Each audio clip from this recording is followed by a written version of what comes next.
Hey there, and welcome to Start Again Yoga. Start Again Yoga is a 21-day yoga challenge. Why am I calling it a challenge?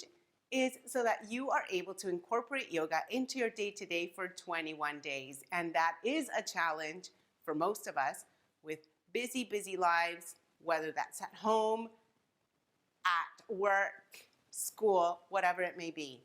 So throughout your 21 days, you're going to notice there are a variety of classes from 10 minutes, 20, 30, 45 minutes, even 60-minute classes. So I'm pumped about that. But today's video is not day one. Today's video is day 0, and it's simply just to go through the foundational parts of your practice. So I have been trained in Anusara Yoga primarily, with other schools kind of weaving in and out. So with Anusara, we do a lot of alignment, which is what this foundational video is all about.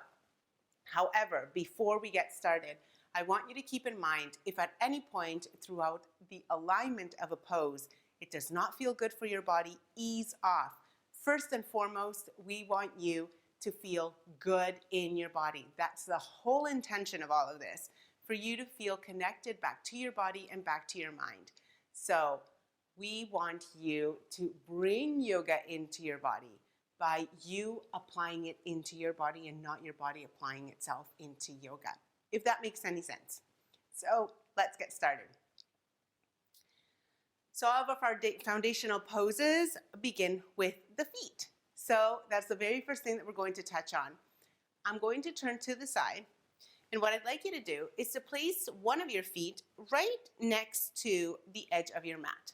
So from here, you'll notice the outside edge of your mat should be parallel to the edge of your foot. And from here, if you notice that your heel is kind of drawn in and it's a bit of a diagonal, see if you can make it so that the outside edge of your foot is right aligned with the edge of your mat. Same idea. If your toes are pointed in, see if you can take them out. So you want to do that with both of your feet. Now the placement of your feet. You've got a big toe mound, little toe mound, and the two edges of your heel. As I come onto my mat, let me show you right here. So here's the big toe mound, little toe mound, and the two edges of your heel. That's what you want to have pressed down onto your mat. So if you place your hands right here onto your hips, not your outer hips, but the middle of your hips, that's where you're wanting your feet to be placed, right underneath your middle of the hips. So from here, if you take a gentle bend into both of your knees, begin to draw an imaginary line so that it goes right through the middle of your ankles, and it kind of goes out through the middle of your second toe. So from there, let's see if we have that. Having your feet placed so they are inner hip width distance apart, taking your heels or your toes a little bit further out so that they are parallel to the edges of your mat. Lifting your toes up and gently rocking from side to side so that you're noticing that your big toe mound, the little toe mound, and the two edges of your heels are pressed down onto your mat. So if you lift your toes, you'll be able to notice that. And once that's there, draw your toes down. So now that we have the foundation of our feet, let's bring it up towards the knees. So it may look that your knees are kind of locked. You're wanting to take a gentle bend into both of your knees. This allows for that movement, that flexibility, so that you are able to lean onto one side, lean towards the other. If you're standing up like this, you can, but there's a better chance of you falling over. So you wanted to keep that gentle bend into both of your knees. As I turn around, so it's looking a little bit like this. So rather than like this, a little like this. From here, let's talk about the tailbone. So the tailbone, for the most part, we like to do this, us ladies walking around with a big booty. But from here, what you're wanting to do, you're wanting to take your tailbone pointing down, like so. So from here to here. What this allows is so that your core begins to get engaged.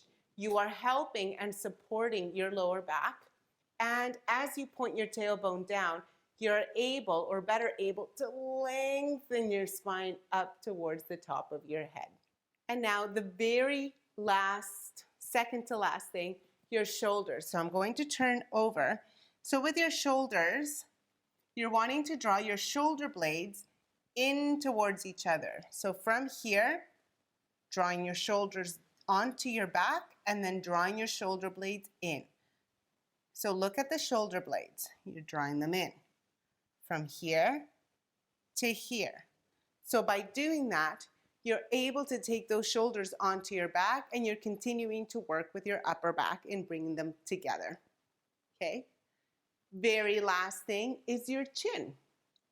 So when we go into a forward fold, for example, rather than go one vertebrae at a time and then taking your head for it to be the last one, you're wanting to draw your chin from here to here, from here to here. So this allows for the stacking of your neck, the stacking of the very top part of your spine, and it just helps with that support.